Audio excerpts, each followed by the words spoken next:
Allora Giancarlo Secco, che può, forse il microfono può raggiungerlo. C'è un microfono lì al tavolo. Un microfono a mano, c'è un microfono a mano lì. Ecco. Questo.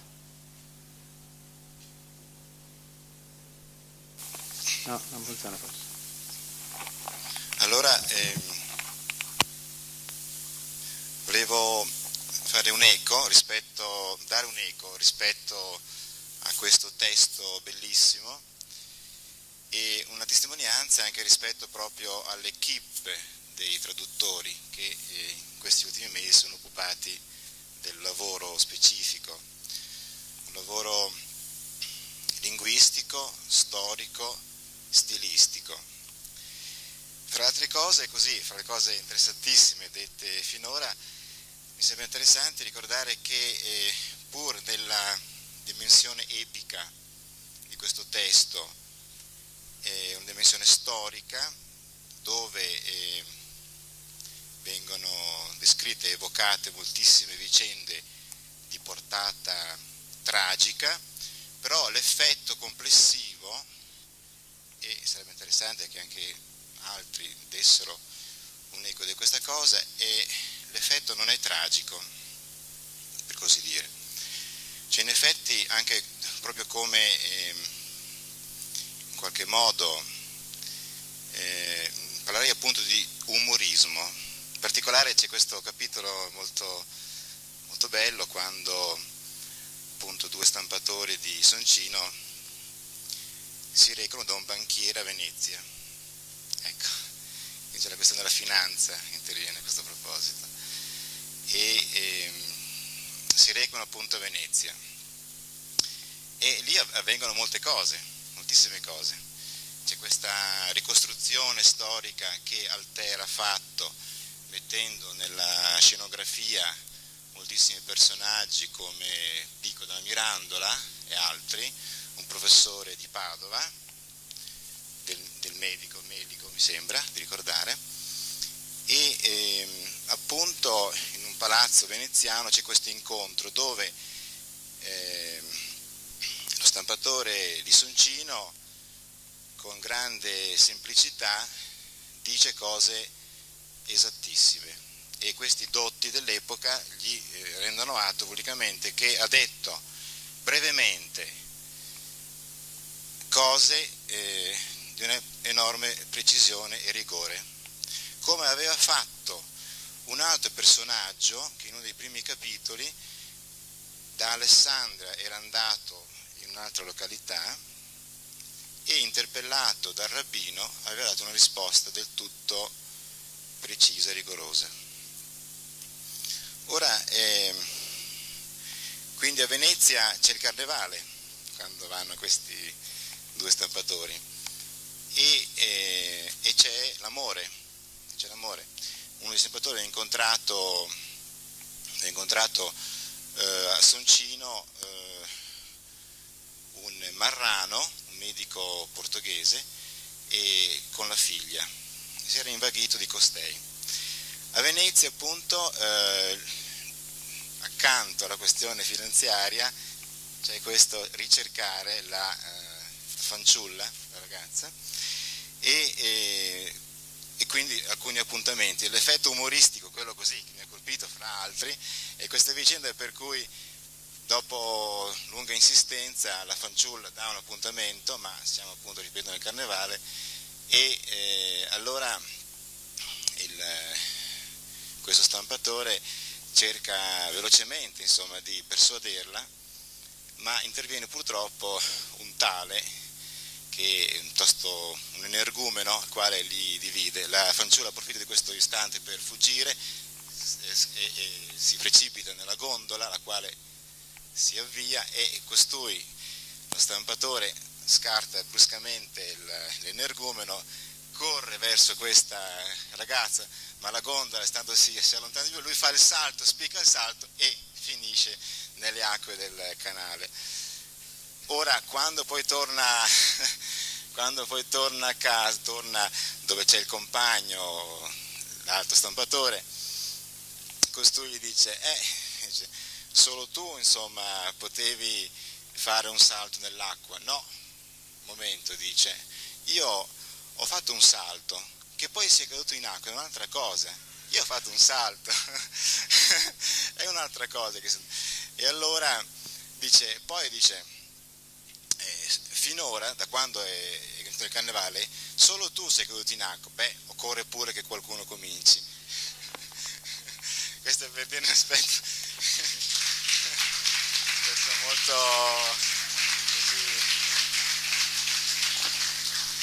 interessante di cosa ho detto, e volevo, ripetendo anche, dando un eco della testimonianza del laboratorio di editoria che ci ha occupato in questi 2 mesi, così, ma forse ci saranno sicuramente altri momenti in cui dibattere anche su un piano così teorico, anche lungo l'insegnamento, di ciò che concerne, che si incontra nella traduzione, ma appunto non mancheranno occasioni per farlo anche negli insegnamenti che si fanno qui nella Fondazione Senago.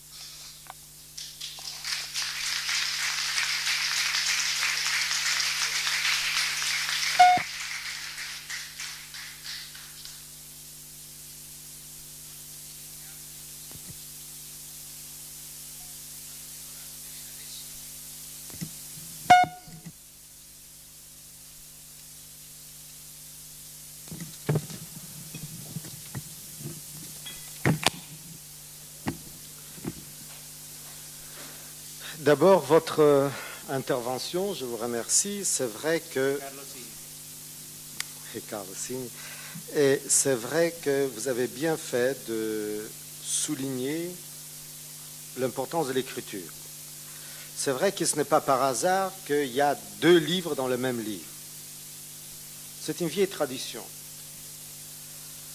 C'est que nos ancêtres avaient compris bien avant l'école des Annales et Marc Bloch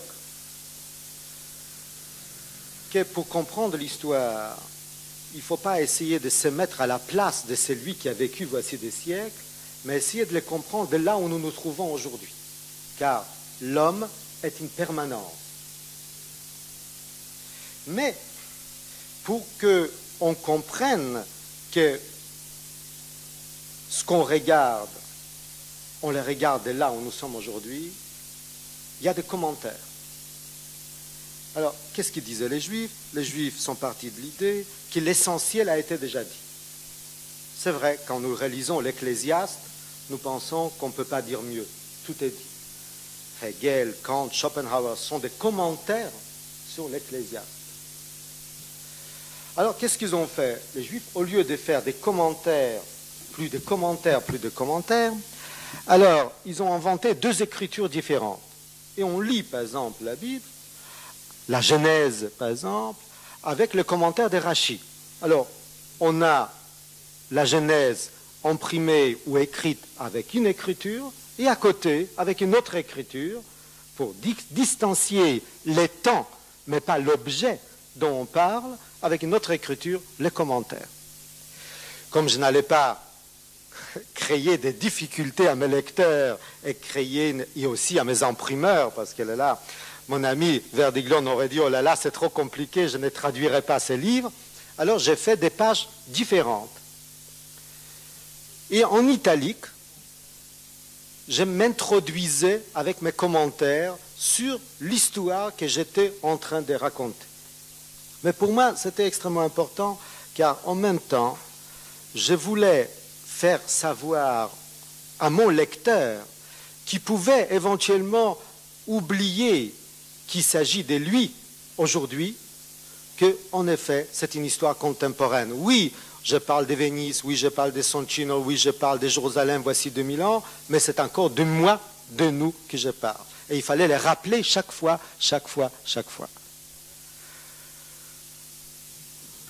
Je remercie aussi notre ami qui a parlé au nom de l'équipe de la traduction, pour introduire un petit peu de l'humour. C'est important.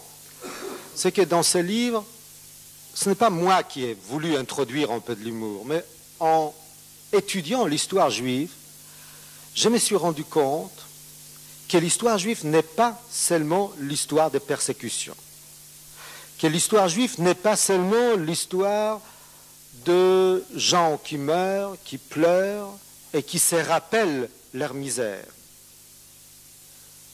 L'histoire juive est faite aussi de bonheur, d'humour, de longues périodes de coexistence avec leurs amis chrétiens ou musulmans. Et c'était très important de les dire et de les raconter. D'abord pour montrer qu'il n'y a pas de fatalité dans l'histoire juive. On ne persécute pas, parce que très souvent, vous savez, les antisémites vous disent bah, ce n'est pas par hasard qu'on vous persécute, il doit avoir une raison. Je dis non. La preuve, regardez, à Narbonne, 9e siècle, ces rabbins, ces curés qui partageaient les repas ensemble, qui buvaient ensemble, qui se saoulaient ensemble et qui chantaient les mêmes psaumes ensemble, les uns en hébreu, les autres en latin. Et puis, même à Strasbourg, où les Juifs participaient à la vie publique, au changement des systèmes politiques, et puis, bien sûr, ce que vous avez dit tout à fait justement pendant la Renaissance, où, bien sûr, c'était une époque des 3 langues, où, normalement, des hommes cultivés que nous sommes, n'est-ce pas, parlaient tous les 3 langues, le latin, l'hébreu et le grec. C'est l'époque où François Ier a invité à Paris, où les Juifs étaient, la présence des Juifs était interdite, les rabbins Ichiel de Padoue avec toute sa famille, puisque un rabbin a besoin tout de suite 12 personnes pour prier, ça veut dire 10 personnes pour prier, c'est les minyanes. Ensuite, il a besoin aussi un boulanger cachère, un cuisinier cachère, etc. Donc, c'était tout un peuple qui est arrivé à Paris pour donner une chaire de l'hébreu à l'université de Paris, à ces rabbins. C'est que nous ne savons pas, ça je n'ai pas mis dans mon livre, mais ce qui a provoqué une scission à la Sorbonne, parce qu'un certain nombre de professeurs, pour protester de l'introduction de l'hébreu à la Sorbonne, ont quitté la Sorbonne et ont créé le Collège de France. Et quand j'ai raconté ça au Collège de France, à l'invitation de le roi de la Durie, ils ont dit, mais alors on va réintroduire l'hébreu aussi au Collège de France, n'est-ce pas, pour compenser la faute de ceux qui ont créé ce collège. Donc, c'est vrai, c'était important de raconter les périodes de cohabitation, de bonheur, raconter, et l'histoire de Venise m'a beaucoup amusé, parce que ce personnage, c'est Alter, qui est amoureux de cette jeune personne, lui écrit des lettres. Les lettres que j'ai mis, c'est-à-dire que j'ai mis sous la plume un petit peu de mon personnage, sont des lettres véritables que j'ai retrouvées. Il y a des lettres, j'ai retrouvé des lettres d'amour d'un juif italien, n'est-ce pas, à une juive italienne. Mais, bien sûr, j'ai changé un petit peu les styles. Alors, ces lettres sont extrêmement drôles parce qu'il y a un mélange de l'italien avec de l'hébreu. Mais quand on sait que l'hébreu, normalement, aux yeux de tous, est une langue très sérieuse, qui nous sert à la prière, qui nous sert, n'est-ce pas, à nous poser des questions sur la relation avec Dieu, avec la mort, le mal, le bien, Job, n'est-ce pas? Et puis là, la langue de Job sert, n'est-ce pas, à dire mon amour, ma colombe, etc. C'est vrai qu'on oublie aussi un peu les cantiques des cantiques. Mais quand on introduit la langue des cantiques dans la langue vulgaire, ça veut dire celle qu'on emploie, vulgaire, elle n'est pas tellement vulgaire puisqu'elle a servi quand même à Dante à écrire des choses magnifiques, mais ce mélange justement de ces deux mondes, cette rencontre de ces deux mondes, fait éclater à un moment donné un peu l'écriture, et on rit justement de cette rencontre de deux écritures, de deux pensées différentes. Alors, vous m'avez tous les deux permis d'ajouter ces deux choses, et c'est vrai, pour moi c'est extrêmement important. Je rentre d'Allemagne, parce que mon livre est sorti en Allemagne, et pour moi c'est une expérience. Et puis en même temps j'ai écrit une série d'articles pour Le Monde et pour New York Times sur ma rencontre avec l'Allemagne 40 ans après. Je vous ai dit, le yiddish, c'est une langue qui est née dans la vallée du Rhin, il y a voici 1000 ans.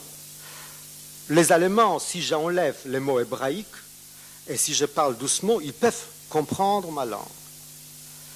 Et alors j'ai décidé, pas par dépit, pas par provocation, mais je pensais qu'il était important de le faire, je leur parlais en yiddish à la télévision.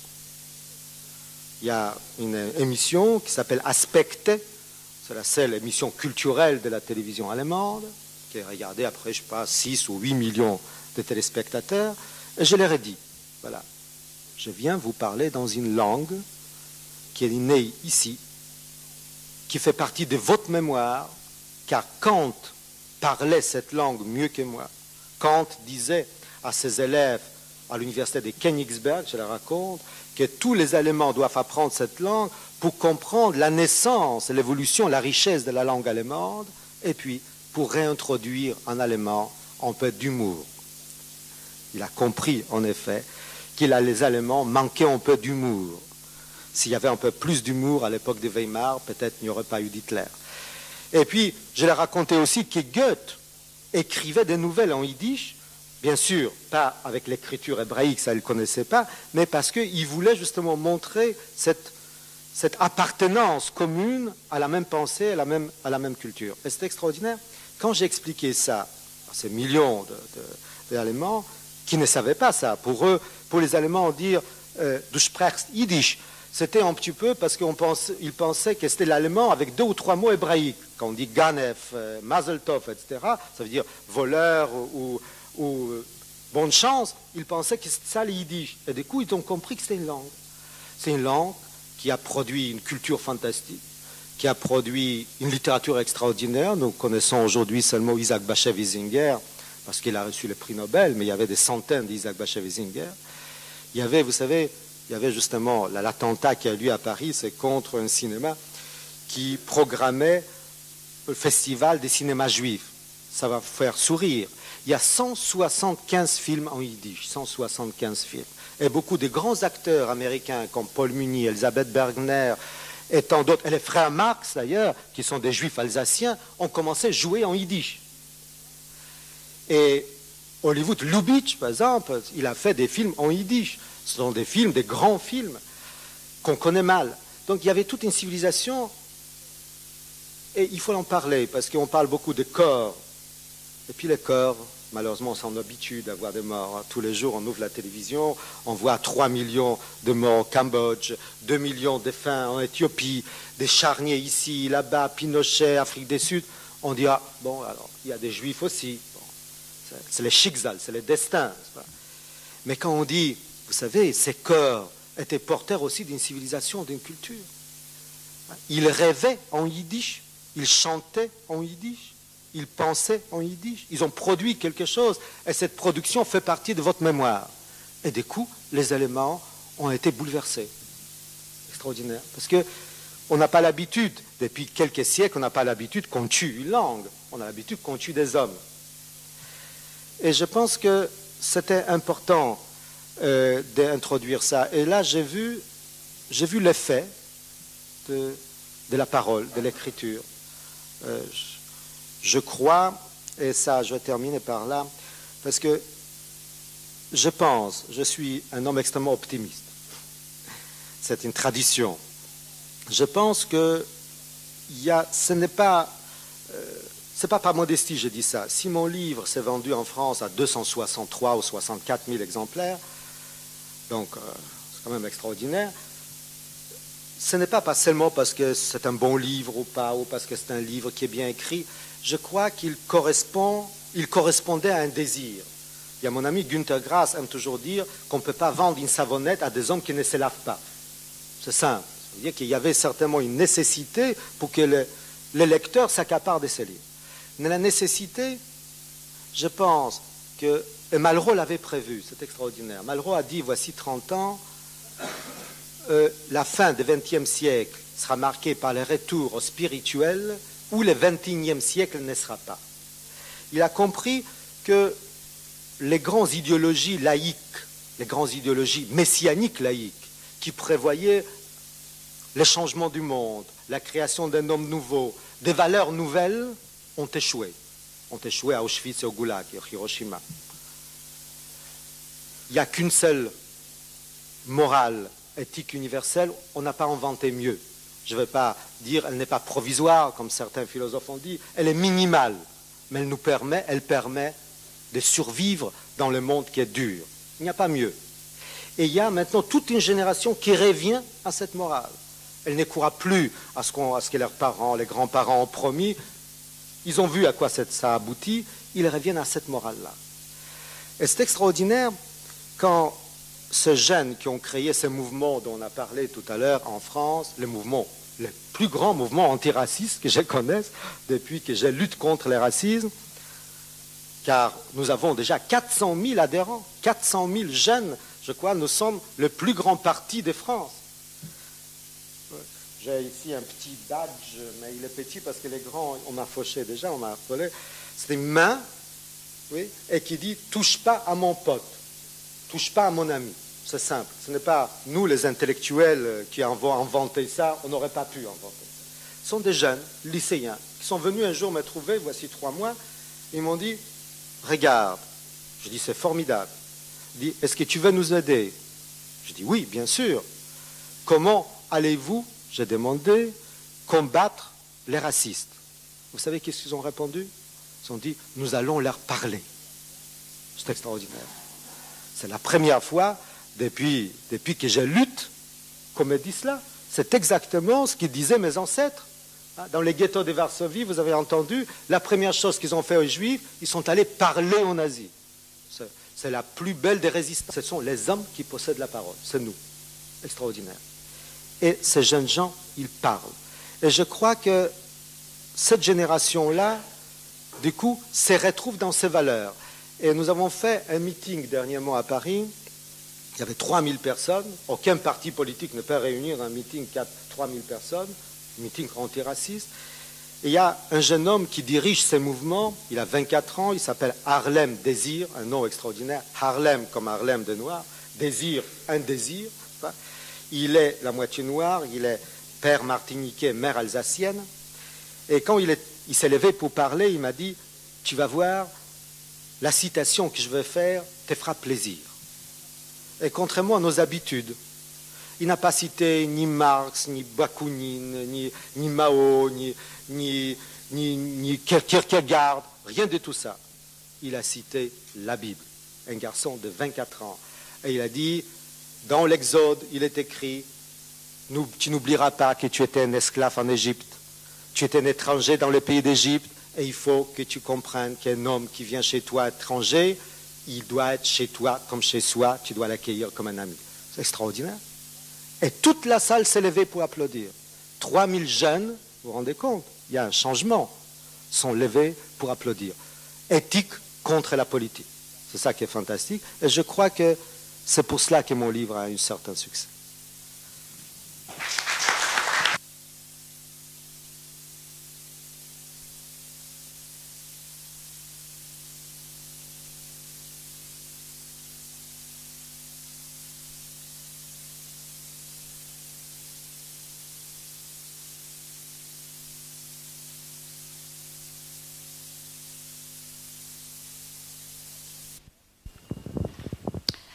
Marek Alter, ebreo di origine polacca, vive in Francia dove svolge l'attività di pittore e scrittore. È leader del movimento SOS Razzismo. Lei, signor Alter, ha scritto un libro a proposito del quale si è tenuto un congresso a Soncino, Abraham, libro che è stato venduto in Europa, già 500.000 copie sono state vendute. In Italia è pubblicato dalla casa editrice Spirali. Cosa l'ha indotto a scrivere questo libro? C'est l'histoire de ma famille depuis 2000 ans, d'une famille juive. C'est aussi une histoire d'une famille d'imprimeurs juifs, les premières imprimeurs dans l'histoire de l'imprimerie. Et c'est aussi l'histoire un peu de judaïsme italien, puisque ma famille, un de mes ancêtres, Gabriel, le fils d'Aaron Alter, arrive à Soncino justement en 1480. Et il publie le premier livre à Soncino en 1483. C'était il y a très très longtemps. Per lei l'arte deve necessariamente avere un fine sociale o un fine a se stessa? Je crois que les deux sont mêlés. Je ne pense pas qu'aujourd'hui, le débat sur la forme et le fond est encore d'actualité. Je crois qu'il y a des écrivains qui ont quelque chose à dire, quelque chose à transmettre. Mais moi, personnellement, je ne suis pas vraiment un écrivain. Je suis un homme qui a l'impression qu'il y a quelque chose à transmettre et il essaie de les transmettre par tous les moyens, y compris l'écriture.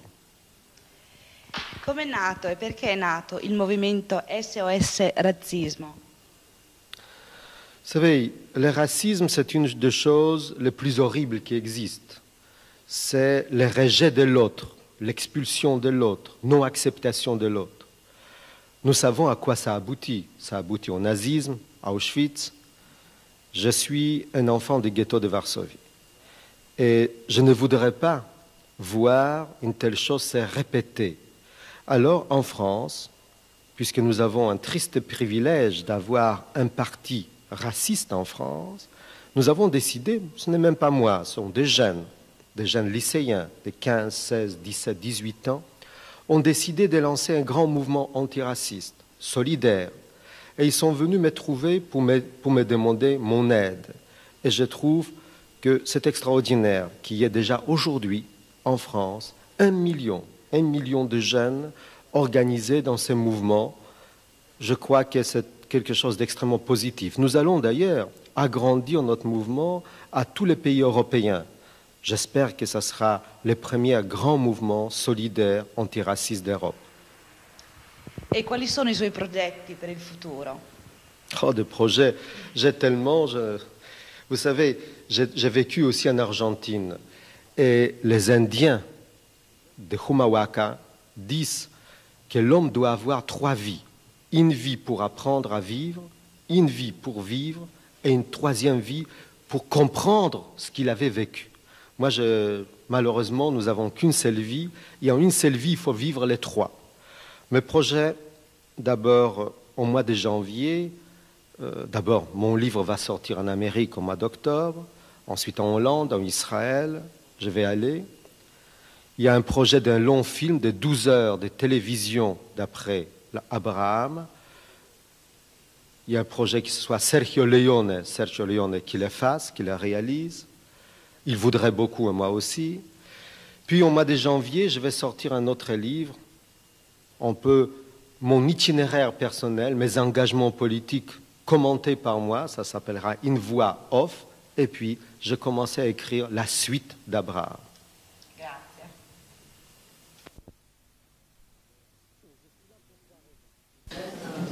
Et je suis là pour 3 raisons. D'abord, la sortie de mon livre, Abraham, qui est l'histoire 2 fois millénaire d'une famille juive, la mienne. Sono qui per 3 ragioni. Prima di tutto per l'uscita del mio ultimo libro, Abraham, la storia di 2000 anni di una famiglia ebrea, la mia, parte della quale si svolge a Venezia e a Socino, vicino a Cremona, dove nel primo Rinascimento ha fondato la prima stamperia. Seconda ragione, ho approfittato del soggiorno in Italia per incontrare il Papa. Per un ebreo del ghetto di Varsavia, quale io sono, incontrare il capo della Chiesa è più che un atto simbolico, è un avvenimento. Terza ragione, il tema stesso del congresso, che è una riflessione sulla fine del 2° millennio e l'inizio del 3°. Perché tutto quello che abbiamo vissuto di male, il razzismo, lo stalinismo, la fame in Africa, i massacri, sono una sorta di preparazione. Occorre imparare a trarre una lezione da tutto ciò che è avvenuto in questo secolo per affrontare il 3° millennio in modo migliore. Profeta non è qualcuno che prevede il futuro, ma chi parla.